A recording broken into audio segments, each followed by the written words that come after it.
this is a heroes and zeros now. There's a hero in Pensacola, Florida. His name is Donnell Stallworth. He's the chef at a restaurant there called the Shrimp Basket. And apparently it looked good. You know, it's like fried shrimp and boiled shrimp. Oh, yeah. Gumbo and that kind of thing, you know, in Pensacola. And there is a 78-year-old man who has remained nameless throughout this story. But he's in there 11 o'clock every morning, no matter what. For his gumbo? For his gumbo. He wants a cup of gumbo every morning at 11 o'clock, period. And the chef, Donnell Stallworth, said, if he ain't coming in, there's a reason. So he missed 2 or 3 days. He was not at the restaurant. So they called him at home a couple of times. In fact, they celebrated. They called him? They called him. They knew his number, and they called him. And he didn't answer. And in fact, they know him so well, they had celebrated his 78th birthday earlier this year with gumbo and cake and everything. So they called him, and he didn't answer. And another day went by, and he didn't show up again. And so the waitresses were starting to say, something's going on here. Why is he not here? So the chef, Donnell Stallworth, said, I'm just going to go by. And Do a wellness check? Do a wellness check on him and see if he's home. So I was like, you know what I mean? I'm going to go by his house. So I just left work, went to his house, and I knocked on the door like 2 times, and he didn't answer. So the 3rd time I knocked on it, and I didn't hear nothing.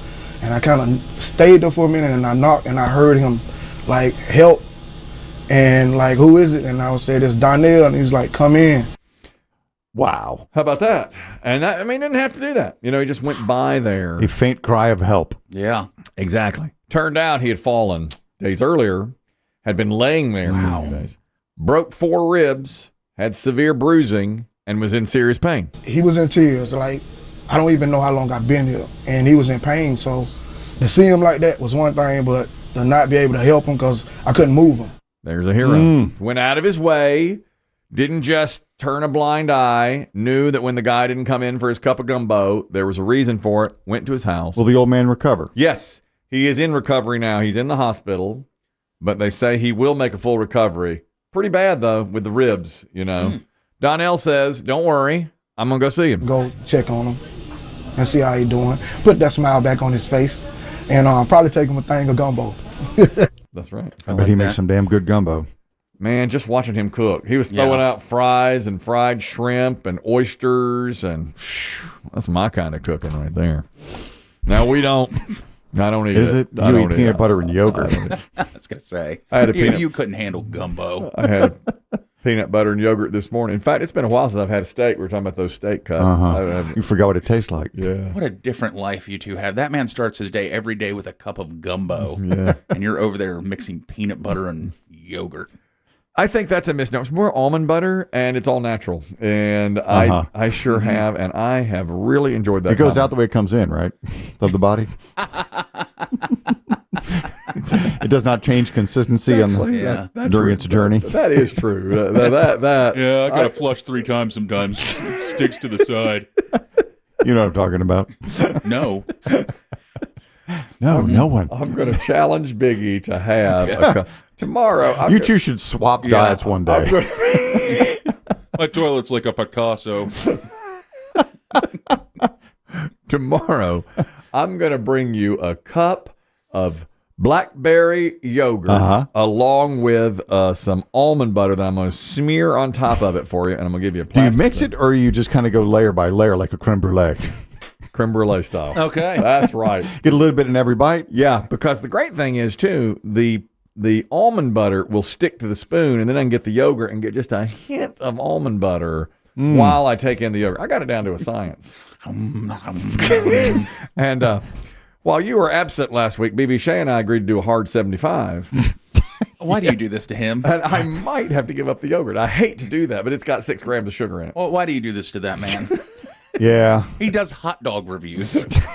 Well, you think you're going to get him on a hard 75? You know the hard 75? Did I tell you about this? No, I can only imagine. We discussed it years ago. Guess where I heard it? On our show. Okay. Exactly. I was driving and listening to the Best Of show. Why? I wanted to make sure you were on time. I figured. I wanted to make sure you were getting in and out of the commercial. Hope it starts on time. Looks like he showed up to work today. I should be 4.5 minutes right now. Mark. It's like, let's just see if Yeah. we can get in and out of this commercial break properly. And you did. But I got caught up in it because Chris Demm introduced in one of his Demm reports a hard 75. And I started turning it up. It's like, dang, this is interesting. What show is this? I was like, whoa, wait a minute. A hard 75 to refresh, and I did this last week with BB Shea, 75 consecutive days of no sugar, no alcohol, 2 workouts, 1 inside, 1 outside, and you have to read 10 pages of a nonfiction book every day for 75 straight. I remember this. And BB Shea said, I'm in. And I said, perfect. Let's start on October 1st and go to December, I think, 14th or 15th. So that's perfect. Right before the holidays, right before Christmas, it ends. And then a couple of days later, here comes BB Shea filling in for you again. And he's like, I got to be able to eat hot dogs. Nobody said I couldn't eat hot dogs. I was like, well, wait a minute now. There's sugar in the chili. There's sugar in the slaw. There's sugar in the bread. Sugar around the world. Sugar's in everything. Everything. And he goes, well, nobody said. I thought you just meant like candy and sweets. Yeah, you thought I meant no Hershey bars. Yeah. So by the end, we were doing a soft 75. So Very mild. Exactly. So Or that chill 75? Is that what he called it? he says, let's do a more A chill 75. 75. We're not going to do 2 workouts, and I can read whatever I want. Like an owner's manual or a comic book. It really got dumbed down. Real down. But I mean, very, very quickly. I think we set you up with your book, too. I believe we tricked you into reading the Bible. You did. You said it had to be because it's nonfiction. And, it's the Bible.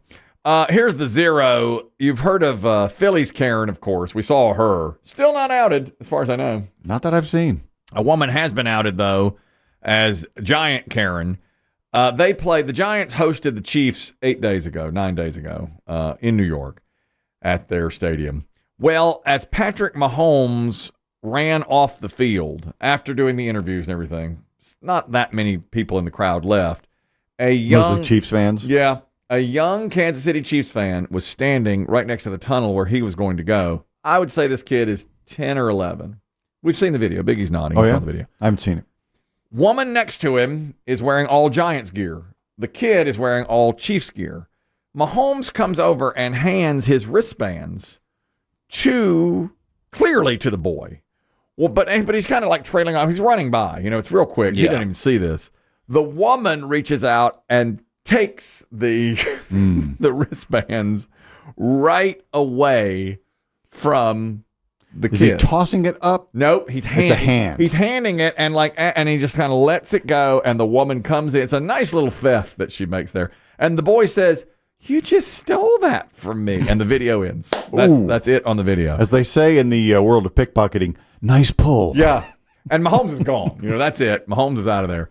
Well, this went onto TikTok. If it's on video. Oh, yeah. And people came down hard on Giants Karen. She responded with this. I am not a thief. That little boy, when Holmes came, if you look at the video, both of our hands was on it. I didn't look in Mahomes' eyes to see where is he looking. I just seen he's handing out something. I put in my hand. Both of our hands was on it. I took it. Why didn't they stop me and say, hey, yo, give it to my son or my brother? But no one didn't say nothing to me. But now you are posting it 1 week later, telling me that I'm a thief. I'm not a thief. I'm not. She says she's not a thief and she's not a Karen. But the boy did say, you just took that from me. She actually had a really long video. That's just part of it. Yeah. Her initial excuse is, which I was like, wow. She said, look, I have lower level seats. And clearly these people from the upper level came down to get near the Chiefs. And I let them near my seats. Yeah. I didn't have to. Of course, game was over. Yeah. So you can pretty much go where you want in the stadium at that point. She's basically saying, the poor's invaded my area. They're not even supposed to be here. She also said, we need to toughen up these little boys. They don't get everything they want. Which in part I agree Now that with. strikes a chord with Kelly. That does. I like that. But in this case, it was clearly obvious. It's a Kansas City fan, and he's handing it to a little boy wearing Kansas City Chiefs gear. She almost tried to play like a double standard card. Like if this was a man, you would be defending me. If it was a man that grabbed it? That grabbed it, yeah. And I'm like, but it wasn't. And I don't was think, a kid. But we wouldn't be defending that either, I don't think. I mean, if a guy, how many guys have taken home run balls from kids and they just get roasted? They just get crushed for doing it. No, she's saying if she wrestled it away from a man. Oh, from a man. Yeah. Oh, I see. That we'd be defending her. if it was a 20-year-old man instead of a 10-year-old kid. Well, we probably wouldn't care. But when it's a kid wearing Chiefs gear and she's up in Giants gear, it's obvious who Mahomes is handing it to.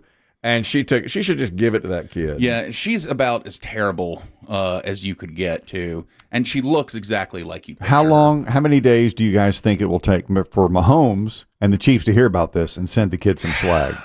End of the week? Yes. Maybe. I do now think that she's put it out. I mean, she put this out herself. If the kid can get his name out there, and I'm sure they will, to Mahomes, the kid should make a video and say, here, hey, Patrick, I'm Josh from New Jersey, and I'm a huge Chiefs fan, and here's my address. And they'll probably visit him, who knows, on their next trip to beat the Jets. They'll go over there and see him. My favorite part is apparently some other player was trying to hand stuff at first, and she realized it wasn't Pat Mahomes, so she was like, I don't want your gloves. Yep. Oh, wow. I mean, she is exactly who you think she is. I kind of like her style. Brash, bold, unashamed. Yeah. And especially when she says, she's like, toughen these little boys up, come on. The world ain't always pretty, And apparently, finally, she, I guess, made another video. It was like, look, fine. It was his birthday, whatever. Just somebody give me his address. I'll mail it to him. Yep, that's right. She is finally. Because after her initial video, people went even harder on her. Oh, yeah. As you can imagine.